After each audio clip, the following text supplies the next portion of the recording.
listening to the Narrative Podcast with Halsey Allen. The Narrative Podcast is changing the narrative one episode at a time.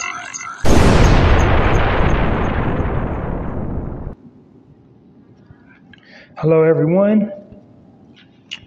Welcome to the Narrative Podcast. I'm your host, Halsey Allen.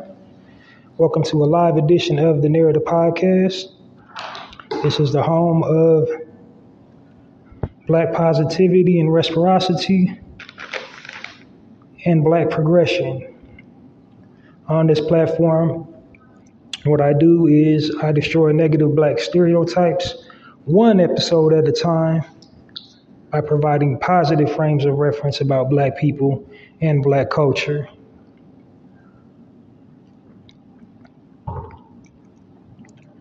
So why do I feel I have the need to do that?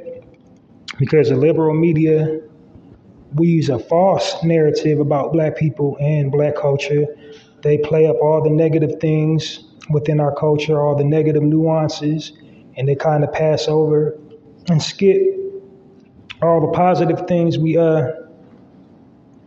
bring to the table, and basically paint us out to be,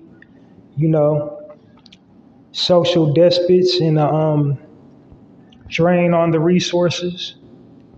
They, for the most part, basically criminalize our men, hypersexualize our women, and just keep on, perpetuating negative Black stereotypes and recycling and rebranding Black trauma. They make money off of Black trauma.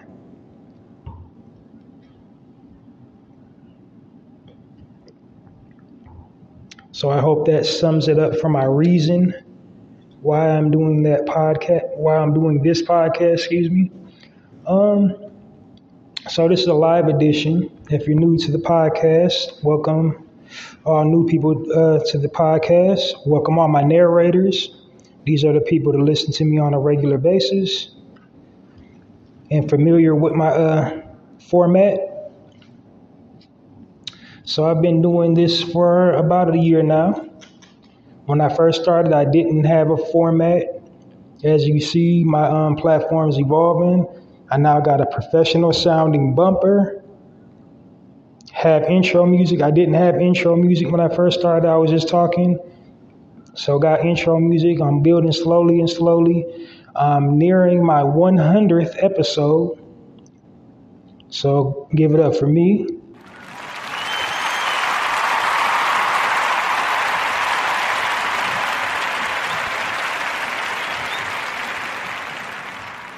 I'm definitely pretty much turning into a whole thing now.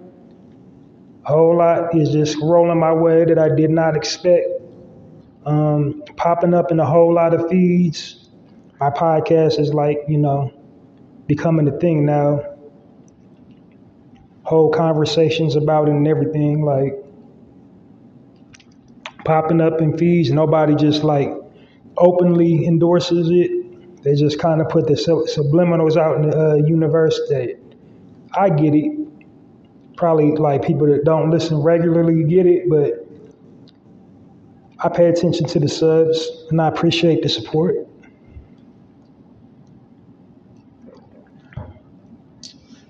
So anyway, on a live edition, what I would do is basically share articles that I come across my radar, because my overall goal is to, inspire people to want to share positive content about Black people and Black culture on their own platforms, because that's the tagline of my podcast. My tagline is I'm going to change the narrative one episode at a time. And what I want you to do is, my listeners, is change the narrative one post at a time. So that's what I mean when I call you a narrator. We got these little handheld devices, and, contrary to all unpopular belief, we have the power to control the narrative to some small degree. So, the internet works on the algorithm. At the end of the day, it's a supply and demand business. So when they're doing their statistical research, and this is how they compile these little, shows, like the algorithm has replaced the Nielsen ratings. So they go, look through your browser history, and when they're gathering their little data on, what type of content to put out, what type of demographic attracts a certain, content, we always posting the ratchet stuff on our timelines.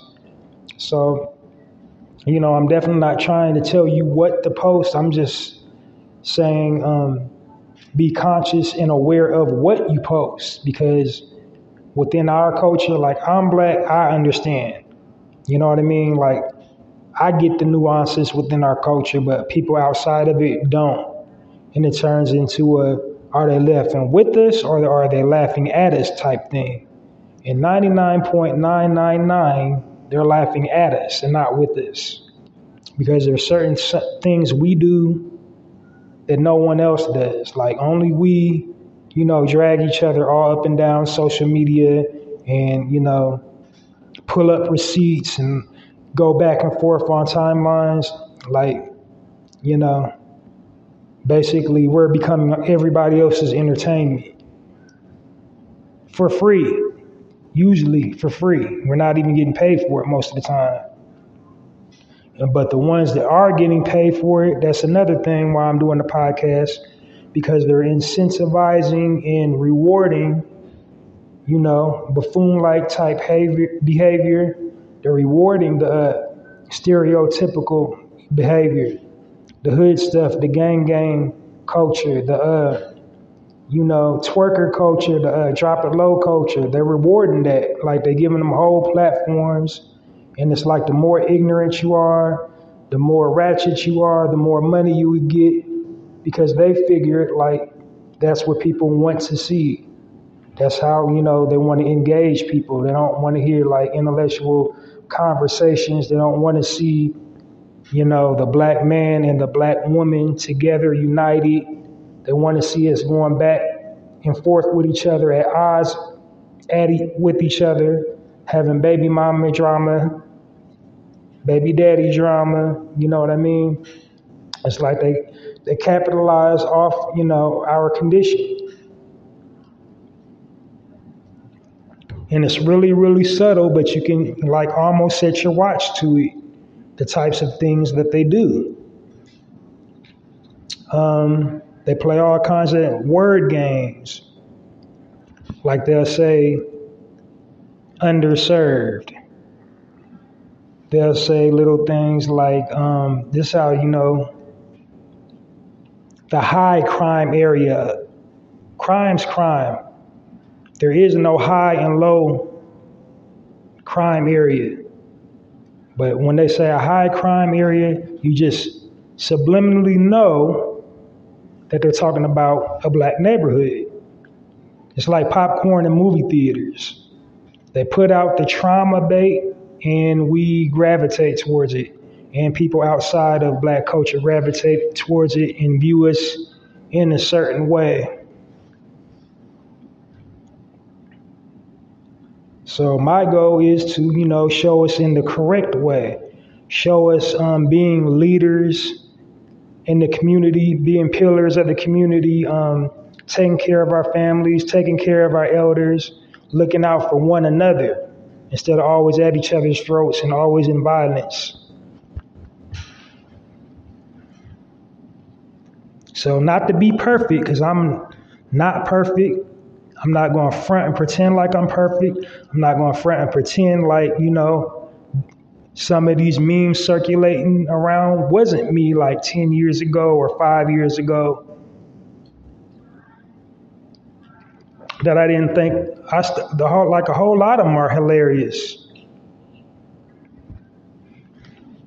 But again, it's just like we have to control the narrative. We got to control like how we're being perceived. Because, they're going to just egg on the ratchet behavior. They're going to reward it. They're going to give it a face and a voice and keep on pushing it to, for monetary gain.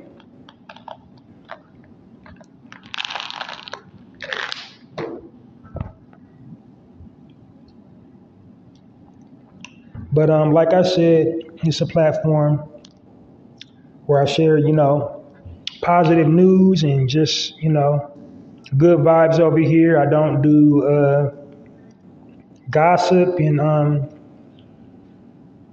ratchet banter, like no arguing, no bickering, finger pointing.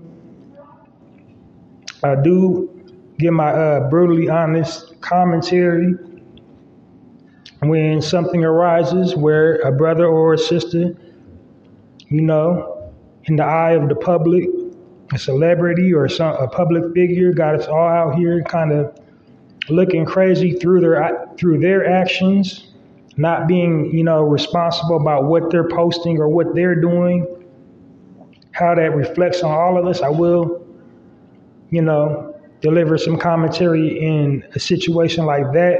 But for the most part, anytime I bring up a celebrity's name, anytime I bring up a public figure's name, it's really just, to cement my point, my all-around point for this podcast, which is changing the narrative. So if I do any commentary on current events, that's me trying to control the narrative, give you, the Black perspective. Like, where are we at in this equation? What does this mean for us? Because the media, their job is to have us looking and sounding crazy. And some of us give them, like, all the ammunition they need.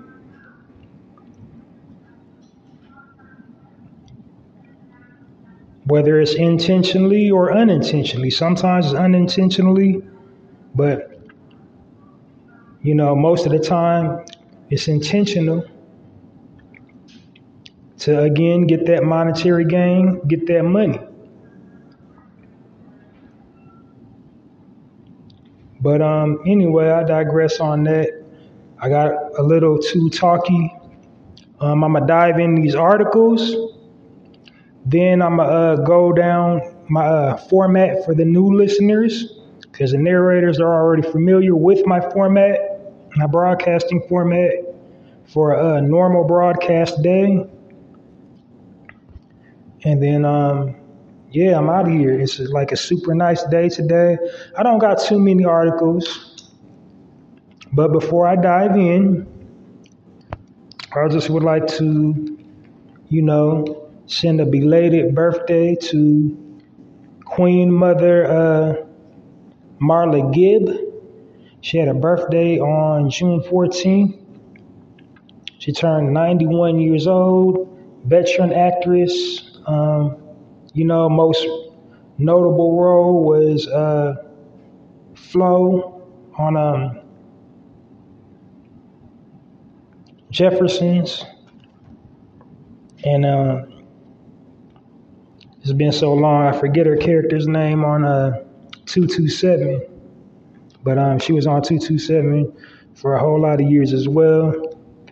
And, she's been acting nonstop. And then at one point in time, she even had a spin-off series from the Jeffersons. That's how popular her character was. They tried it. I think it was just like a one and done thing. But, she ended up back on the Jeffersons, reprising her role. And then she went on to 227, and as the rest they say is history. She done been giving us over 3 decades of film, and everything she's appeared in has been pretty good. Cult classic for sure. I loved her as the mother in Up Against the Wall. because I was like in a youth group and we had to watch that in the youth group. So yeah, she got like full range. She got like all kinds of stuff in her arsenal. So definitely had to send her a belated birthday. Give her a round of applause.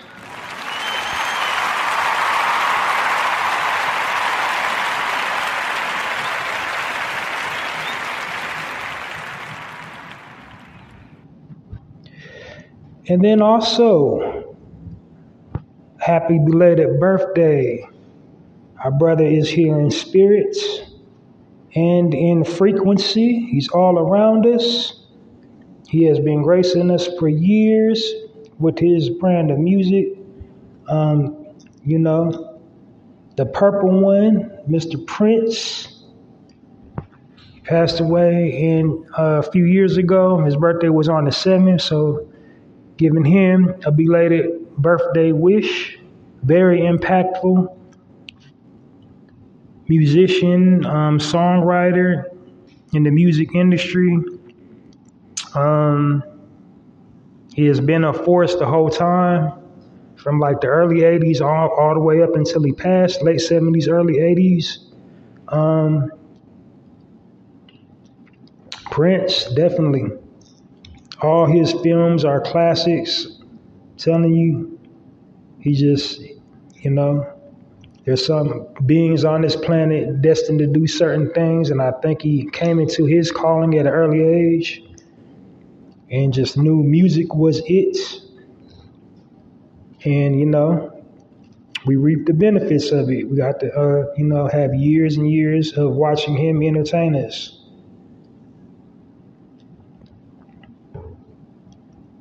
Giving us spectacular, stellar music that's still classic to this day. There's not too many other artists that rival him at all. Like he was a triple threat. I think the only thing he really didn't do is dance.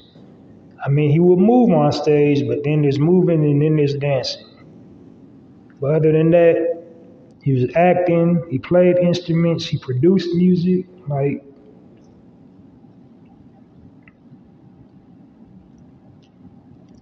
Fun fact, years ago, an assortment of artists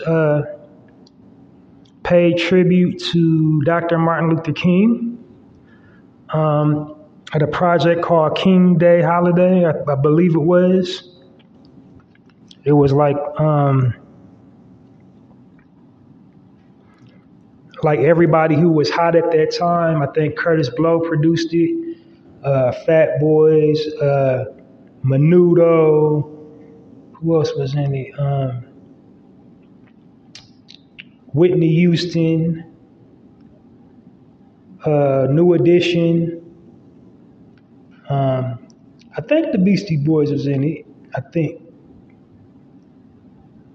can't remember. It was like a really long time ago. Definitely classic video, but said all that to say, I believe I was watching the Curtis Blow interview, and he said Prince paid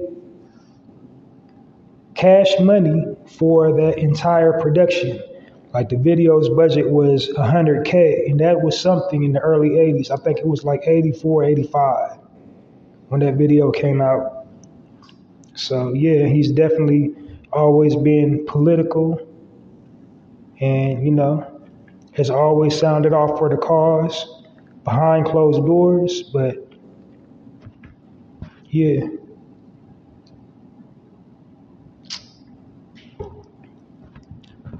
Now on to this positive news. I don't got too many articles today. Not that there's nothing positive happening. I just didn't see no super stellar things cross my radar. Emphasis on my. That intrigued me good enough to want to share it.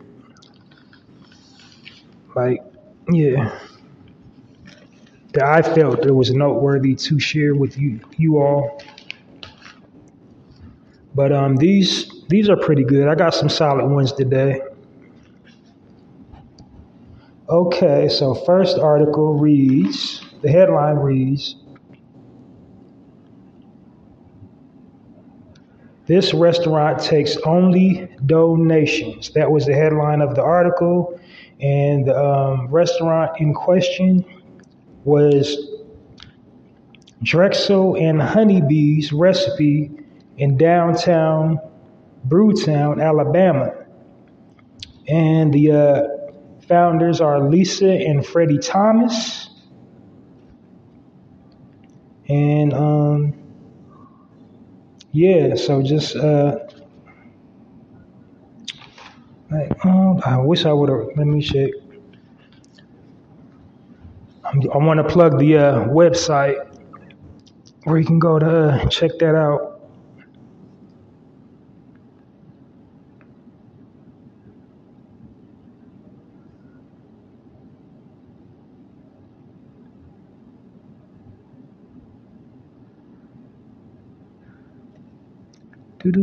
Wish I had some elevator music. I don't have any elevator music because my sound effects arsenal yet. So yeah, the address is 109 Lee Street, Brewtown, Alabama, and the zip is 36426. Telephone number 251-727-2411. 727-2411. All right. That's not Prince, but he's Prince affiliated. Okay, it's drexelsandhoneybees.com. And so she got a really stellar, riveting story about how she started the business. I just give you a brief summary. I just summarize it briefly how she started. Basically, she wanted change in her community. She was, blessed or just always had the spirit of giving earlier in her childhood. She once cleaned a lady's house. And as payment, the lady tried to give her 4 cents, which was a lot when she was a child. She rifled off all the things she could have bought with the 4 cents. But she instead gave it back to the lady. And ever since then, the seed of giving has always just been instilled in her. And just, wanting to give back and help those that's less fortunate. So, I'm on the website right now, and I don't eat meat, but, I fashion myself to be a foodie. And it looks pretty tasty. Like, I would pay money for her setup. She has it set up like a cafeteria-style cuisine. They don't have a menu. It's just like whatever she cooks that day, she cooks. It's done with love, and it looks like it's presented with love. Because some of these, shelters, like the spirit's there, but, it's yucky looking. But she says she has a whole gamut of people to come in there to eat. People that's in the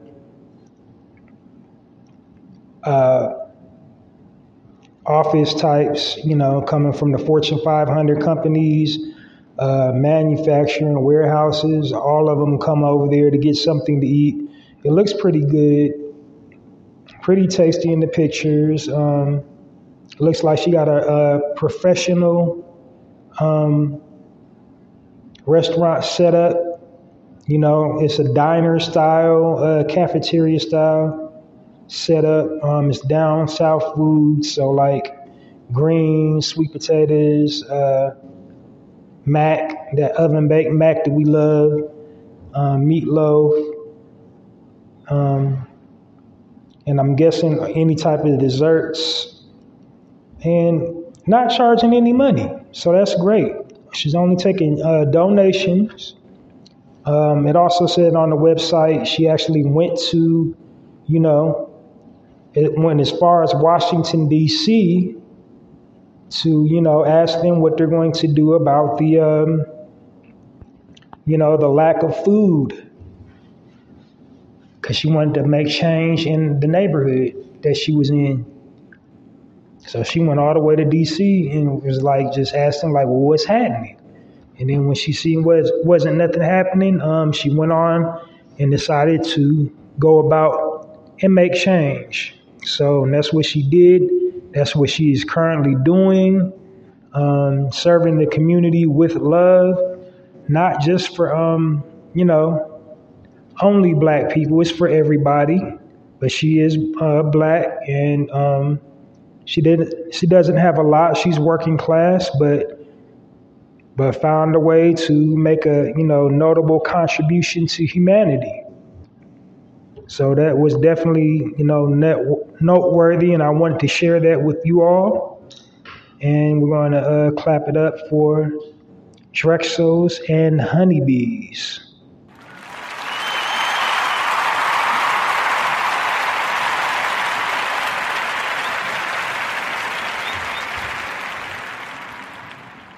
Now, the only other people I know that's doing anything remotely similar to her is like John Bon Jovi. He had like a restaurant, something like that, where he only takes donations.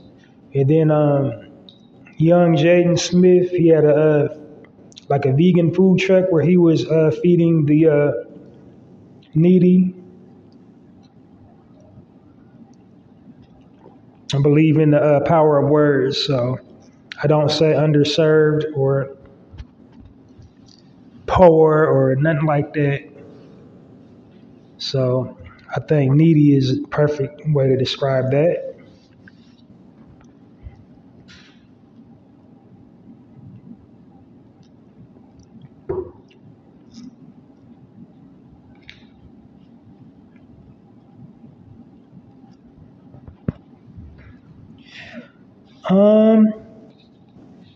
Next article. Like I said, this is just a super short, super light bite tonight. As far as the articles go, I'm gonna run down this format, narrative podcast format. Probably after somewhere, I might deliver a brief commentary, just some stuff on my mind. Nothing really in the eye of the Nothing I really haven't already been saying. I just want to clarify some stuff that I've said and put an emphasis on some things that I've been thinking about. But yeah, so this is the second to my last article to share with you. And then I'm going to break down my format to the new listeners and then jump into my commentary. Article reads, these two friends open up restaurants to help the community. And the restaurant's name is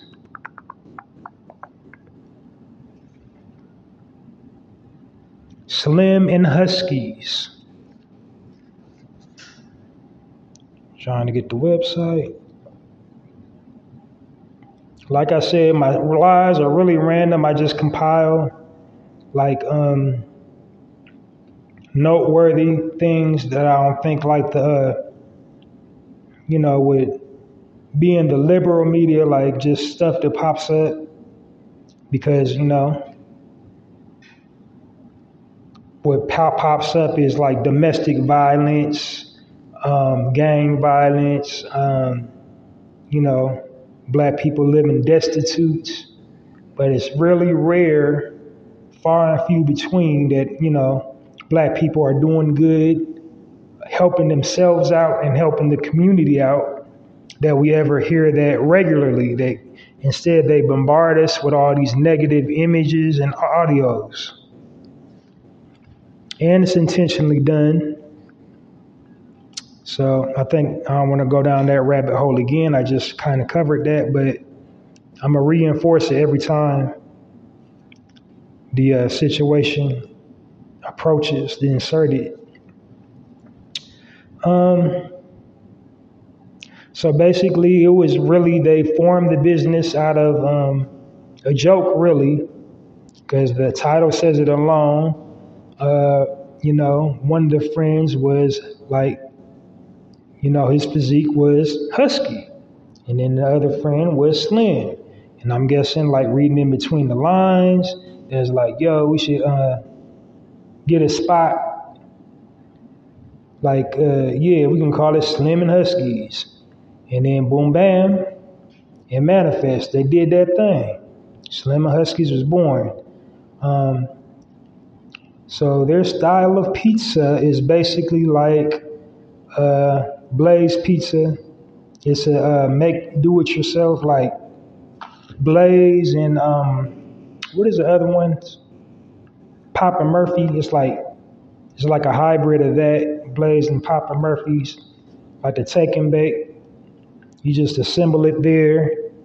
That's what they're known for. But it's a pizza place, so I guess they got traditional pizza as well. They accommodate all diets. They have, gluten-free. They got vegan options. So you can go hit them up at slimandhuskies.com. They've won several awards for giving back to the community. So their main focal point is to, empower the community by employing the community, by employing their own. And that's something I also do on my podcast, well, in the section, when I'm highlighting Black-owned businesses, the business proprietors pride themselves, the ones I highlight pride themselves on, hiring their own and giving back to the community that the business is located in. Because if you're a Black-owned business owner, you don't support your community, you're just as worse as the bloodsuckers, like you like a parasite to the 10th power. You got to shake that me and mine's mentality. You can't want the support of the community, but then not want to do anything for the community. Because you already are aware of the plight. You already know. So now you're fortunate enough to open a business, and then there's people in need in the community, don't have sufficient means, and then here you got this business, but all you want to do is just, collect your returns and go on about your business.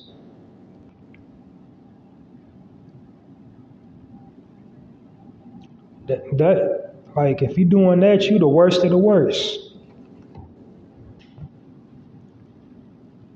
Like, and I'm not down on everybody. I know if it's like year 1, year 2, year 3, you're still trying to like figure it out. If you're at the still trying to figure it out stage, but if you're at the stage where you done figured it out, you expanded your business, you got several chains, you don't hire anybody from the community, and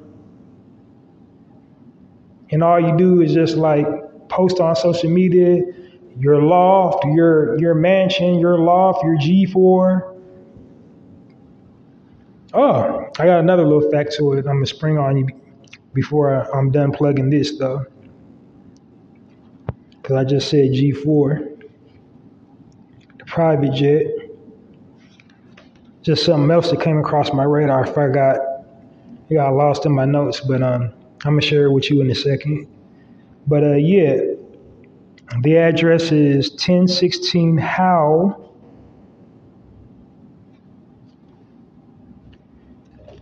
Mill Road, Atlanta, Georgia. But they got several chains, so they got chains in Tennessee and other states as well. So it looks like their business is booming. They're expanding. So if you live in that area in Atlanta or in Tennessee where there's a Slim and Huskies, please get out there and support them brothers because they are supporting the community. They're hiring their own. They're trying to empower and impact people's lives. And so when there's people out there like that, you should get behind them. You should get behind the Slutty Vegan brand because she's all about empowering the community. Like Pinky Cole, she just recently gifted graduating class LLCs, which stands for Limited Liability Company. That's basically like business owner insurance. So, your personal assets won't be under like direct attack from Uncle Sam. And as a business owner, she understood that and wanted to give, our future a leg up. So like these gentlemen are doing with this pizza franchise, they're providing opportunities, to work for them. They're also providing franchise opportunities. So yeah, definitely salute and get behind that. Clap it up for Slim and Huskies.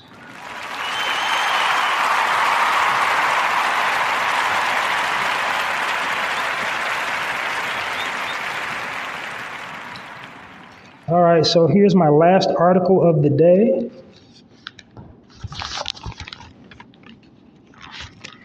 Sometimes when I come across these, the headline is the article. So every once in a blue moon, the headline is the article. And this one, the headline is the article.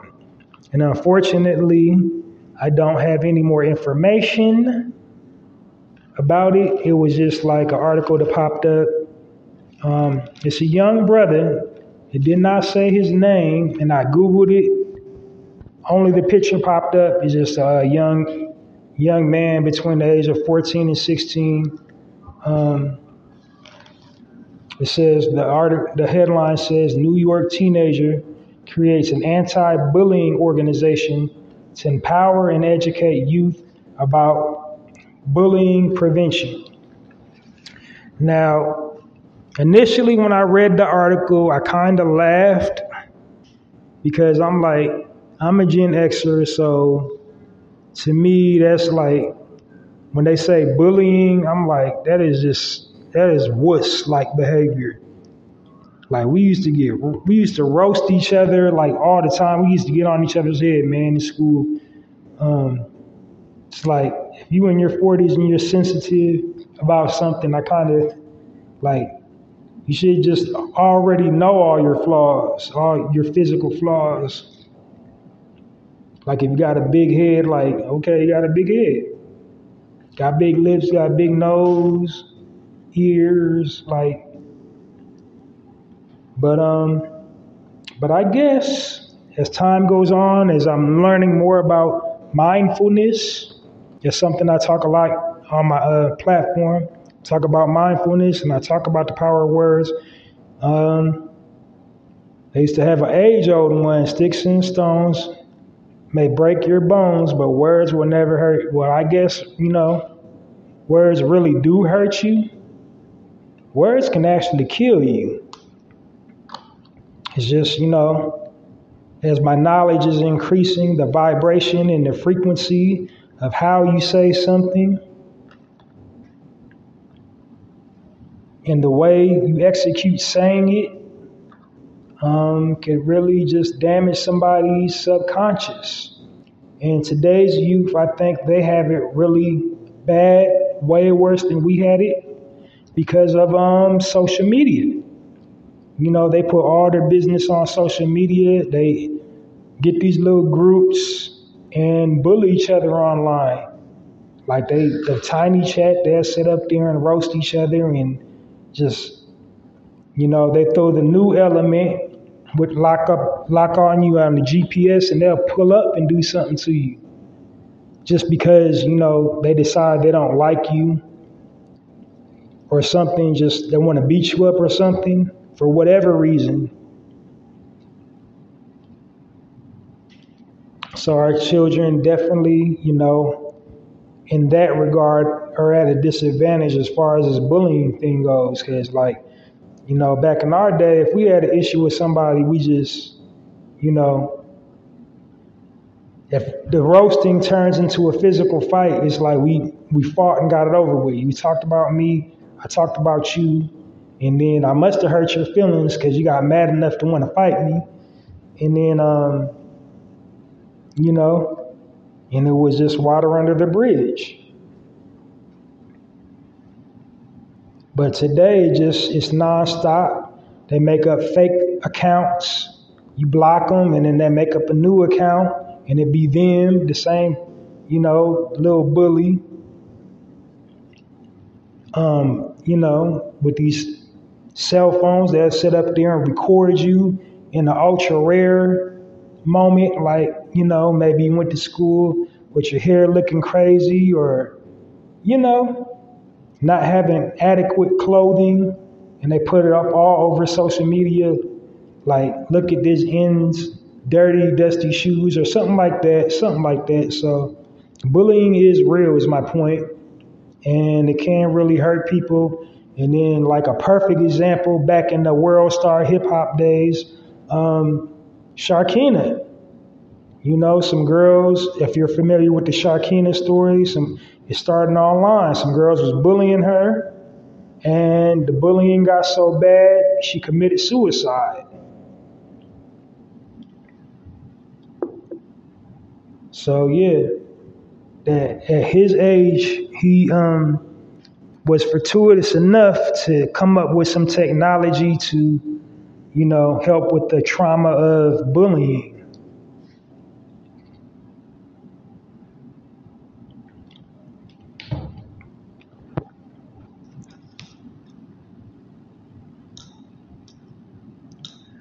So like I said, that was my very last article. I don't have any more information on it. You can go in the browser and see if you can find. I didn't find any more background information. That's all I got was that, headline of the article. I typed and typed and typed. Couldn't find the young man's name. Couldn't find the name of the software he invented. It just said that in the source that I got it from. But anyway, like I said, I shared noteworthy stuff, and I think that was, definitely noteworthy, brilliant, inventive, and a good way to proactively solve a problem.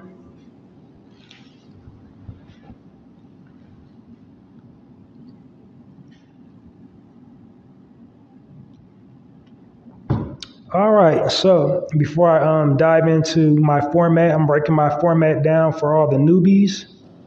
I did want to, when I had mentioned the factoid about the private jet, so apparently something that came across my radar, did you know that James Brown, Godfather of Soul, was the first black man, I don't know in America or abroad, but definitely in America, to own his own private jet. James Brown, first one. Get down, James Brown was the first black man to own a private jet.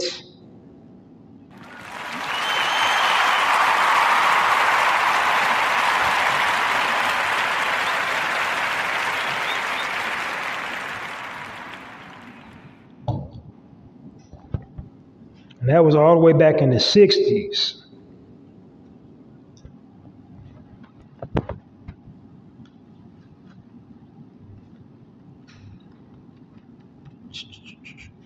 All right, so I'm gonna break down my format for all new people listening to the podcast right now on a normal broadcast day.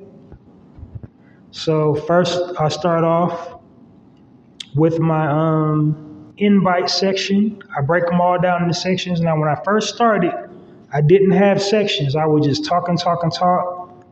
And then when I realized that I was just talking, when you talk with no speaking points, it's just a rant.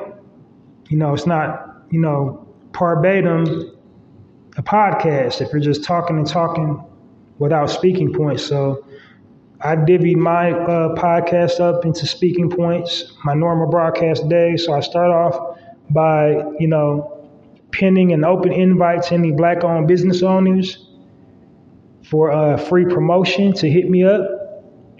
So if you are a Black-owned business owner or know of any Black-owned business owners that need or would like some free promotion, please hit me up, Halsey Allen at Passion Webmail at poeticpassion.host. And in the subject bar, type promo. I don't want, it's totally free. You don't have to give me nothing. You don't even got to give me a shout out if you don't want to. But I definitely plug your business product and service for free. And it's reach one, teach one. And that's what on the strength that I'm doing it is, do everything, do my part to keep the Black dollar circulating in the Black community. Because in a second, I'm going to be having my own products to plug on my podcast. I'm working on it. I'm getting the final touches together. But anyway, so if you are or know of any Black-owned business owners that would like free promotion, hit me up at passionwebmail at poeticpassion.host.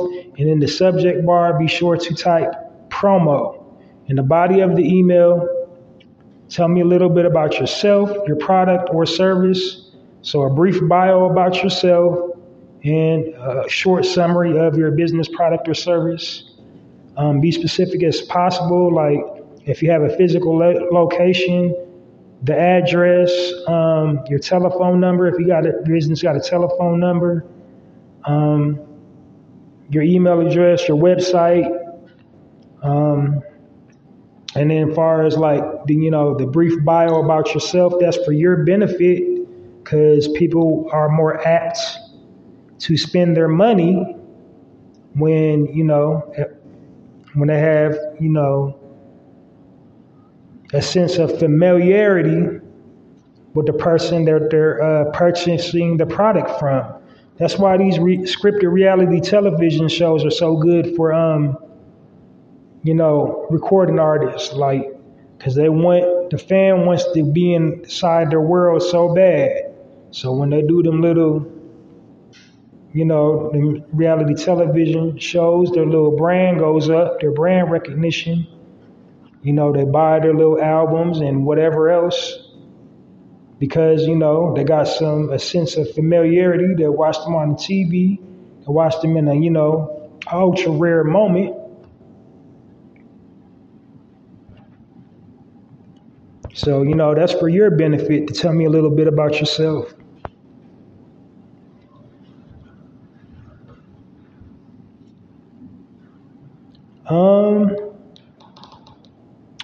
So in my next section, I am hosting a contest, and I call it the Chew on This Contest.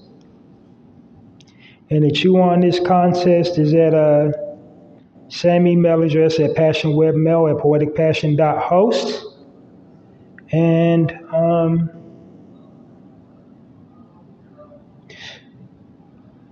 in this segment, I'm basically promoting a contest. It's called the Chew on This. Like I already said, I want you to participate in a topic. And the topic is shopping while Black. Now,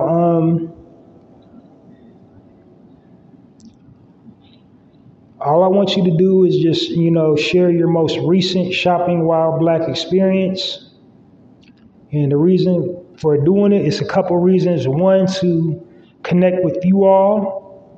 So listener participation, because I don't have a hotline set up yet, so people can't directly call me, I'm working on that situation, so where I can take calls and interact with you.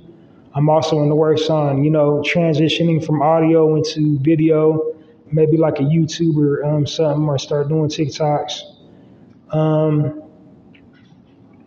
But for right now, this is I felt is the best way to connect with my listening audience, is to just give them an incentive to listen. So yeah, the topic is shopping while black. I want you to share your shopping while black experience, your most recent one. Just tell me what happened. I don't want to a thick novel. I just want to know the ins and outs, like how do they treat you, what happened, and then, so send me the email at passionwebmail@poeticpassion.host. In the subject bar, type chew on this / or dash shopping while black. You don't even have to type shopping while black. If you don't want to, you can put SWB, and I know what that means. And in the body of the email, share your experience. Also make sure you put your mailing address so I know where to send your snack, because that's what I'm sending you for entering the contest. That's why I call it the Chew On This, so it's kind of a play on words. I'm sending you a bulk supply of your favorite snack just for entering the contest. And then also tell me, what is your favorite snack? Be specific as possible so I know exactly what to get you. Now, ideally, I would want a black-owned vendor to supply it, but in the event that I cannot find one, it'll most likely come from Costco's or Sam's Club. But, my methodology behind that is you're supporting me. I would in turn be supporting, the black-owned business owner. They're getting something, I'm getting something, you're getting something. So that's what that contest is, creating win-win for everybody. And the entry is free, absolutely free. So just share your shopping while black experience.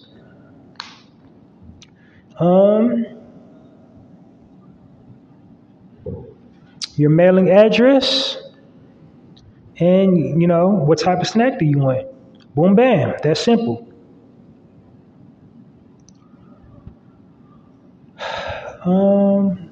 Also, try to keep it, I just said that, but really, really try to keep it under 5 or 6 paragraphs, because I don't want pages and pages and pages. And the reason, again, why I'm doing it, I know some people will say, well, if you don't buy from black owned, you deserve to get treated. But here's the thing I say to people like that. Number one, you're going to, if you live in the United States, you're eventually going to have to go outside your neighborhood. 2, we don't, it's not a universal thing. We got a couple people with stores here and there, restaurants here and there, far and few between. Some states got whole strip malls with, black owned from the top to the bottom. But for the most part, we don't have just, a black neighborhood. We don't. We used to, back in the day, have our own movie theaters, have our own laundromats, eateries, all in one neighborhood. All you had to do was go outside, and after segregation, all that went away. And they gentrified our neighborhoods. But, eventually you just are. It's not, we don't universally have our own yet. And you cannot physically look at all of them and tell that they don't like black people. So they'll follow you around the store, they'll treat you bad, talk to you bad, give you rude customer service, whatever, all because you're black. So, yeah, unfortunately, it's still a thing, not just here in America, but all over the world. We experience it.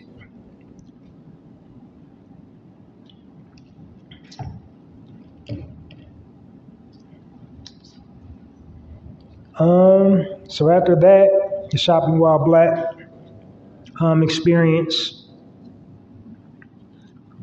or the Chew on This contest, I transition on up into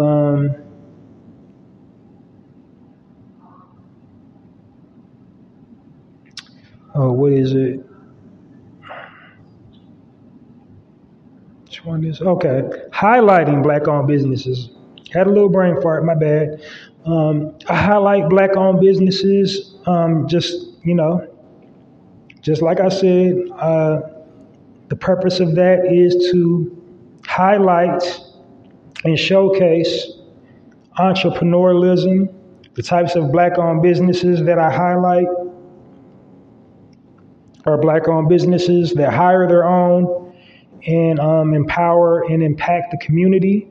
Another criteria that I look for to highlight black-owned businesses in that section is, their backstory. Like, how did they start out? I want to, highlight people that started in the mud, little to no education, but they figured it out. Or if they have a whole lot of education, maybe, the business that they started wasn't necessarily in the field of study that they went to school. It was just in their spirit. They wanted to do, whatever. They might have went to school for finance and business, but then they wanted to open a restaurant. Or maybe they went to school for, fashion and design, but they wanted to open up,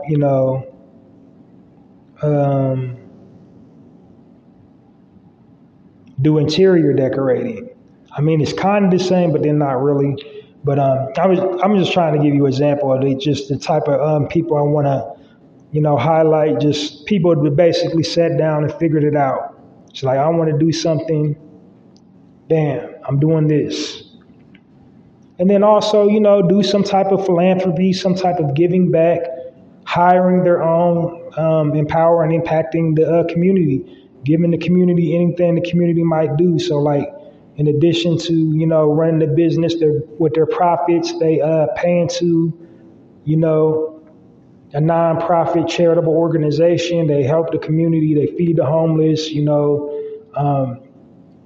back to school drives, or have some type of training program, job training program, vocational training program, do stuff with the youth, do stuff with the elderly, just something, give back to some capacity.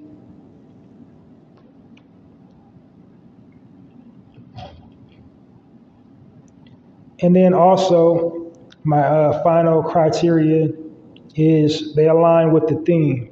And my running theme right now is summertime. So all the black-owned businesses that I've been highlighting lately is just businesses you would think of or that are associated with the season of summertime. So, that's my reasoning for that section.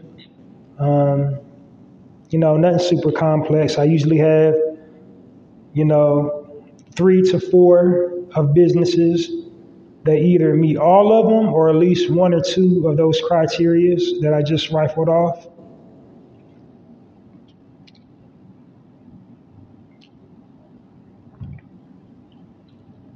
And then after that, next section is the spotlight section. And I think I've been taking credit for, starting the wave of spotlighting, because I feel like I started that wave, because literally nobody was online spotlighting anybody till I started. I haven't seen any proof of it. Somebody else got some proof that people was doing like spotlight now, everything spotlight. But in my spotlight section, I spotlight, a prominent black figure. And the type of prominent black figure I spotlight is usually people in the entertainment industry. So an actor, an actress, an athlete, a comedian, a public figure, somebody online, just somebody impactful, has, our best interests in mind. So not like perfect human beings, but, that definitely sound off for the cause, either through entrepreneurialism, either through, social activism or spreading awareness about something. Philanthropy, most definitely giving back, have their own nonprofit organization or has paid in or been a spokesperson for a board or a chair or something, definitely has given back, definitely uses their platforms to, hold us and keep us in high regard. And, doing, black excellent stuff, basically. And I give them the roses while they're alive to smell them. It's audio format for right now, so I can't look them in the face and say it.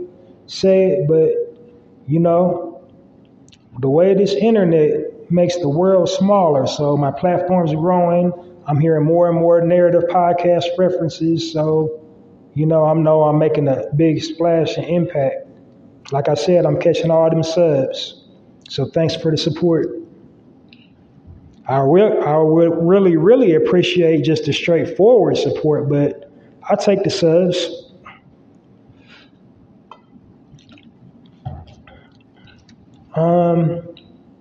Then after the spotlight section, I go over into the health and wellness section. And the reason why I do a health and wellness segment is to, do my part to promote the healthy, active, fit lifestyle. Because being black, we are under fire, attacked on so many fronts. We're attacked physically, mentally, and spiritually. So everything is rooted in your health. Your finances is rooted in your health. It's a package deal. So, healthy, active, and fit.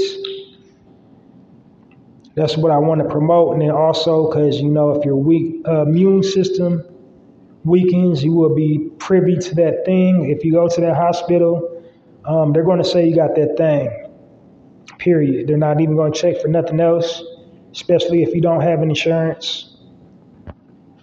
And so once they say you got that thing, then those symptoms are going to manifest in your body.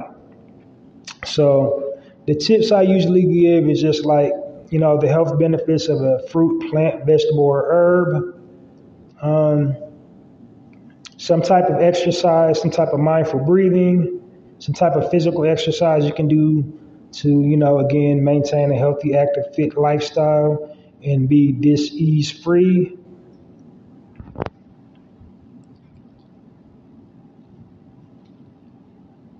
Because, when you undergo any type of, mental trauma, it manifests physically in your body somewhere. And like I said, the basic nature of my podcast is because we're always being bombarded by all these negative images and negative audio bites. So it's intentionally done. It's not an accident. Because you browsing down your timeline, if you're going, right now, it's not an accident. They're doing this, look who we're talking about. These are the same people that's paying farmers to burn their crops to create a food shortage. These are the same people that created this little virus. Oops, I meant to say V word, I'm live, but hope I don't get whatever. But these are the same people that, assassinate our leaders. These are the same people that, do their own people dirty to fight for the country. All these disenfranchised veterans living under, bridges, begging for change. So you can imagine if they do that to the people that have fought for them, what they're doing to the people that was already here.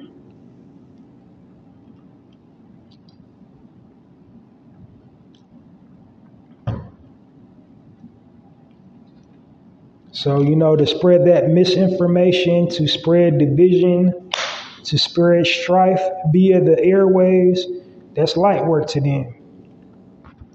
That's light work.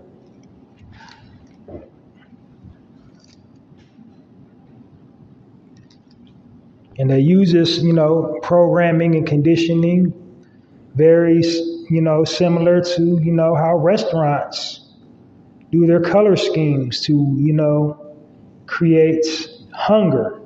Like you be sitting up there driving past the restaurant, you be like, I want some of that. You think that's an accident? They're using the color scheme to trigger something in your brain. When you're sitting down watching television, all them ads, it's suggesting things to your subconscious mind. So the way we're portrayed in the media, that's them trying to suggest certain things in our minds and people outside of our culture's minds about us. You see, they want to normalize things that's not normal. It's not normal to have one or two parents addicted to substances. It's not normal to either be $1 away from the poverty line or living underneath the poverty line. That's not normal.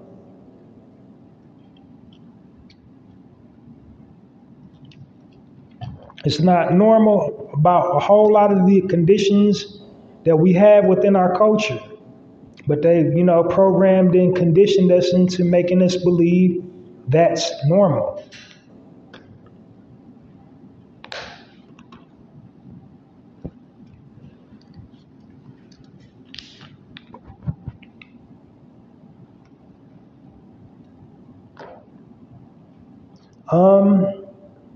So after the health and wellness tip is my speaking point of the day, my talking point. If I have one, sometimes I don't have a talking point. I just, whatever's on my mind. Like today, I have a speaking point today, deliver some commentary. And then my final thoughts is just a gem, a pearl of wisdom, something just to leave you with to think critically. And then close out. And there you have it. The full narrative broadcast experience. When I have a full one, it's just a random live. I don't know what days I'm going to go live. I don't plan my lives. It's just like I said, I just arbitrarily jot notes when I see a good positive article. Or, I might do a live when I feel the need to address something that has happened in our community and has impacted our community in a negative way. I deliver some commentary. But other than that, I try to keep this space very positive. I try to refrain from using adult language because I think that takes away from the experience. But, every once in a blue moon, got to call a spade a spade. When the situation applies, I let that potty mouth fly.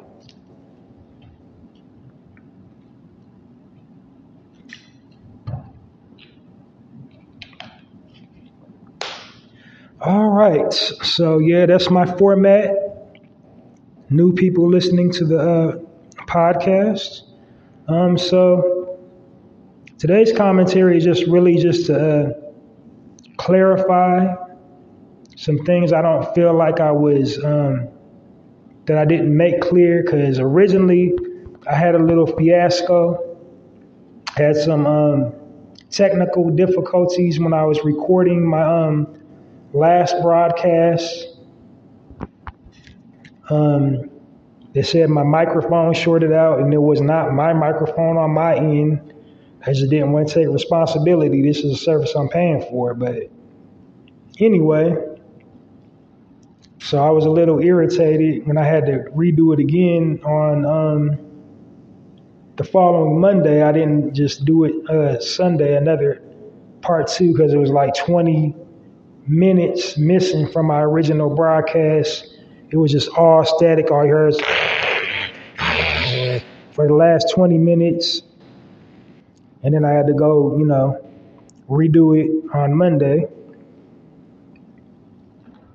But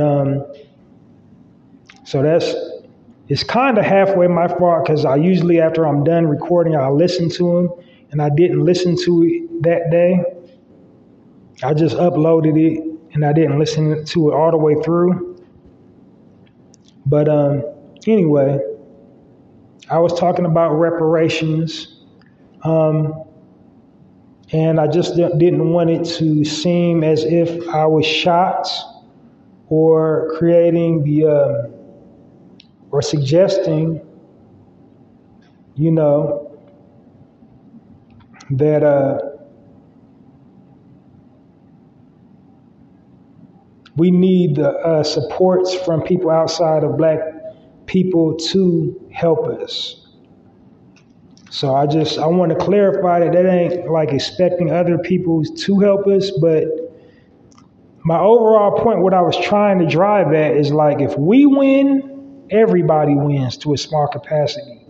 Because if we do get it, this is set a chain reaction. Because all these other countries, they hate America. They want to outdo us in everything. So if we get it here in America, this will set a precedent and it set a tone. Black people in European countries will start getting it, because their government will be like, they want to outdo America so bad. People in Brazil, the Black Brazilians, they'll get it. People in the, Black people in the Latin Americas, they'll probably get something. So that's what I was meaning for the support system. If everybody uses their platforms to campaign and,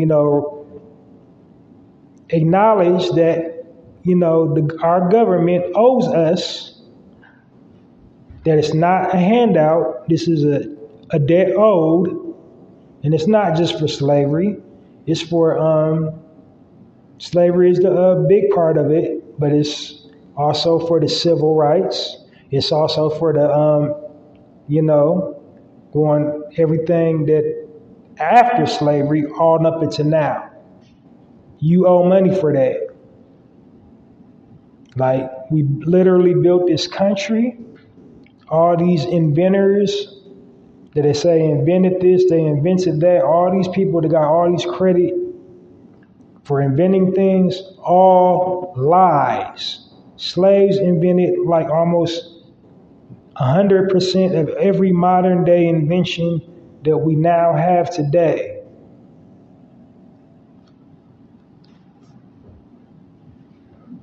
So that was my reasoning that I would want, Caucasian hip hop artists and R&B artists and, film celebrities to, speak like, yo, y'all owe Black people. Just to put it in the universe, to keep saying it over and over and let it manifest, because, it's not a handout, it's a debt. And it's definitely not like we can't do for self or don't enjoy for doing self, but when somebody owes you something, you give it back, period. And we're owed.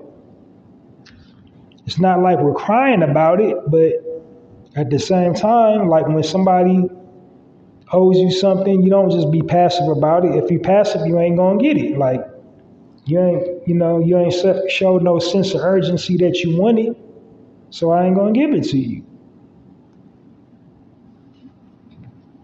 And so basically what I was saying, they taking our kindness for weakness, and to use this same aggression that we use toward each other to tear each other down, we can use that same aggression to, apply that pressure and to get what is owed to us.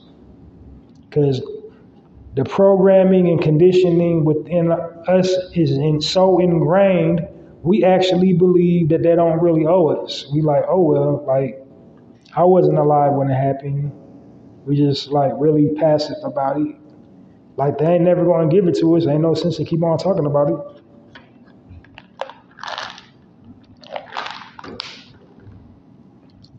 If that was the energy for slavery would have never ended.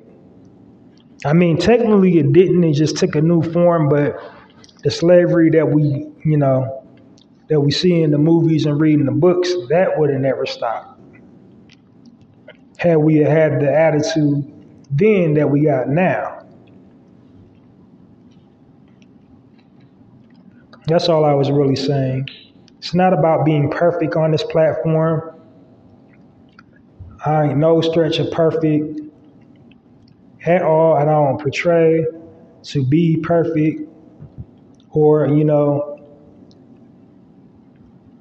super righteous, because I'm definitely a work in progress.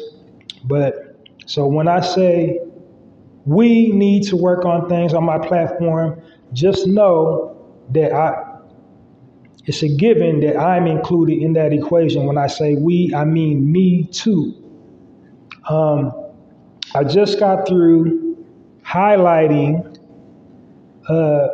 spotlighting, a public figure, a young lady by the name of Erica Lachey, and she dropped some truth bombs. Because she was like, I don't know, she was like, I caught the feed late, super late.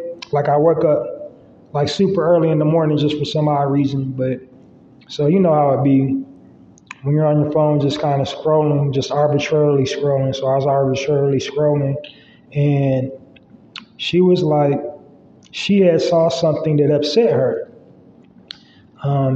She was reading the comment section actually. And she was saying all the negative comments about something, a piece of video that she saw about, I think it was a rap video or something. And then she was reading the comments. She was basically saying, we are our own worst enemies. We view each other like, the oppressor. I don't like saying the oppressor, but I say the white insanity, the white loonies. I don't like saying supremacists either. I don't like saying white supremacists because they're not supreme. I don't like calling them oppressors. They do oppressive things, but they can't stop us. So I'm going to just say the evil white people. Not all white people are evil, but the ones in power are, she was saying sometimes we act worse than them. And I kind of had her like, damn. Because she was reading the comments, she was reading the things that they were saying. She was saying like, oh, this video, you can smell the grape soda or the menthol. Commenting, saying like little nuances within our culture, like grape soda, menthol, and this. It looks like a Dollar Tree production. So it's just like basically they was hurling insults that probably a Caucasian person would say is what her point she was making, and I had to like really kind of check myself. I'm like, damn, do I be doing that? Is that me? So like I already said how great she is, how great a speaker she is. She got that like that little social armpit smell, because sometimes when you walk around offending, you don't know offending. You're offending until somebody tells you you're offensive. So yeah. So that's something me included, we need to stop doing, is stop being so righteous that we kind of tear down each other. Because if we're always tearing down each other, we can't never build a nation. So we got to get back to basics and start loving up on each other instead of tearing each other down. All the time, dragging each other through the mud. Like all the time, we can't never see good in each other. Like we got to be at odds, and even like comedy is kind of malicious to a certain degree. Like you come out, crack jokes, and play the dozens, but in some of our comedy be kind of dark because it's like this N word so black, and mama jokes. I'm like, hold on, like we're doing this on stage. I mean, like, don't take it.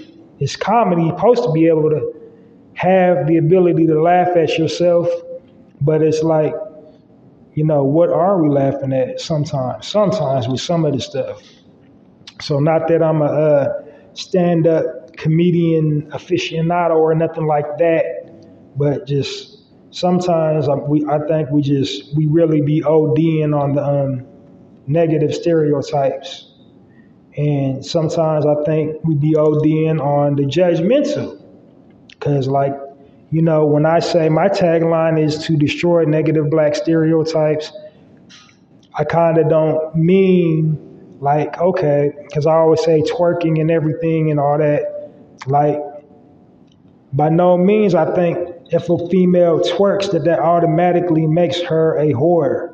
That's not what I mean, because that's somebody's mom, somebody's cousin. It could be like a little celebratory dance at a wedding or a social gathering. And in the right context, it's nothing wrong. So on Instagram, it's kind of the right context because most of the girls that do that, they have their account monetized. And after they're done with their little dance, then it's, they take the makeup off. And if they got a 9-to-5 job, they're at their 9-to-5 job, minding their own business, not messing with nobody.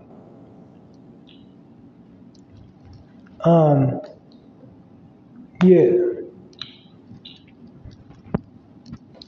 So that's all I wanted to say is just sometimes we get a little too overly righteous. We get a little too woke. They say woke, you're woke. Some of y'all is insomniacs. Y'all need to go back to sleep because y'all just overanalyze everything. You sounding like the penitentiary Muslim in Don't Be a Menace, or the penitentiary Muslim that Damon Wayans was playing on in Living Color. That's how some of y'all be sounding with y'all when y'all breaking stuff down and thinking you dropping knowledge, but really you just, Anyway, I'm just saying, examine yourself first. Examine yourself first. Like, look through your own grit, your own dirt, your own bile before, you cast dispersions on someone else.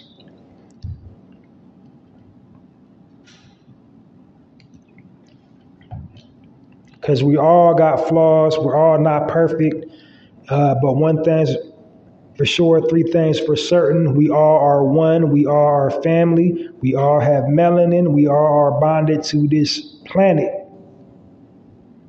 What you do affects me just as surely as any biological, relative I have affects me.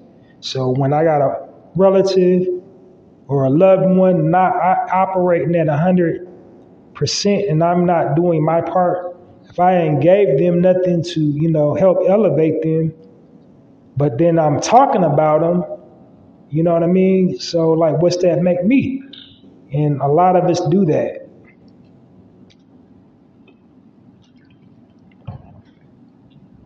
So again, like I said, when I say we, I mean me too. So you got to always be able to point the finger inward as well.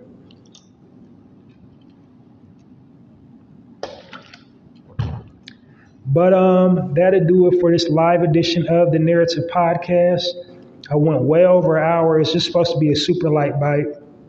I try to keep these things like no longer than an hour because I want the content to resonate with you. Um, that I'm gonna end it here, and I'm gonna ask all my listeners, everybody listening right now, to please download this episode of the Narrative Podcast, as well as all previously recorded episodes of the Narrative Podcast. And I also write poetry. I got a poetry blog called Halsey's Poetry Corner, and the address for that is www.mrhalseysblogs.com. I pretty much post poems every day. The days when I don't post, when you don't see nothing up, here's what happened. It's like I'm an artist, right? So sometimes my inspiration comes at night. Like if I start typing something at 11:45 and then don't finish it till midnight, like if it's Monday, well, I try to do daily poems, but if I finish at midnight, it's no longer Monday, it's Tuesday. So it's not Monday's poem anymore. So then I probably won't post it. But poems pretty much every single day. Halsey's Poetry Corner. And the email or the site address is www.mrhalseysblogs.com. And my tagline is poetry with a passion, poetry for all occasions. And the best way you can support that is to share the link on all your platforms, Facebook, Twitter, Instagram, whatever you got. Share one of my poems. And follow Halsey's Poetry Corner on blogger.com, powered by Adam, www.mrhalseysblogs.com. And very simple. Or you can when you hit that site, you can leave me a comment if you really, really like one. You can sign in with your Gmail account and leave me a comment.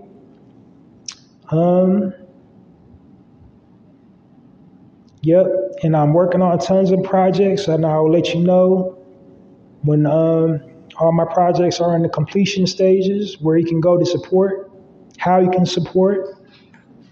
But this platform is definitely growing. My listeners and fan base and all that's growing. Thanks to everybody who has supported me, for the support. Continue to support me. Continue to endorse. Keep up the subliminals. Thank you.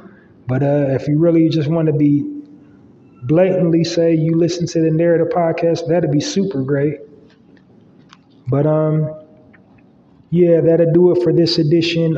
Join me this weekend, most definitely, for a full edition of the Narrative Podcast. And,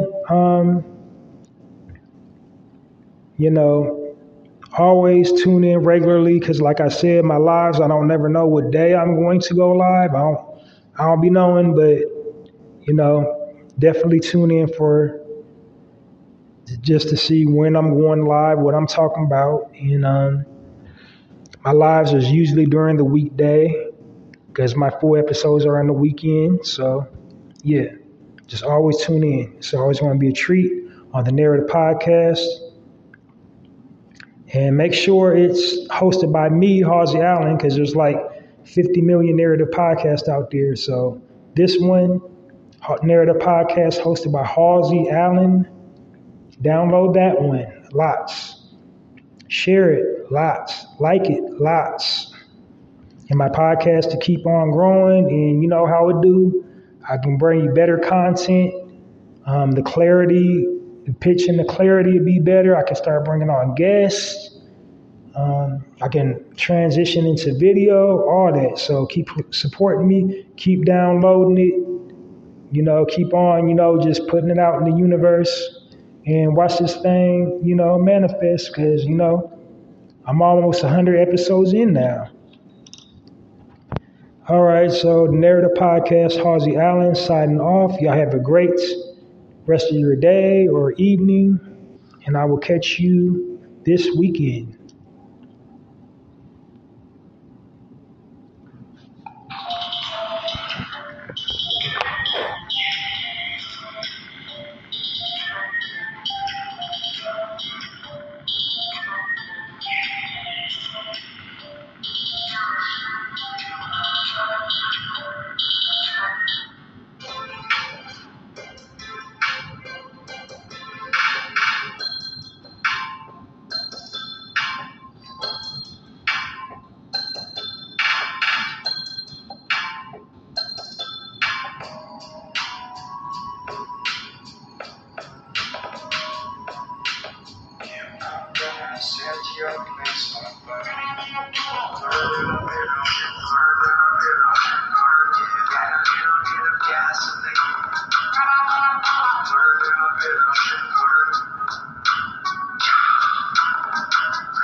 Listening to the Narrative Podcast with Halsey Allen. The Narrative Podcast is changing the narrative one episode at a time.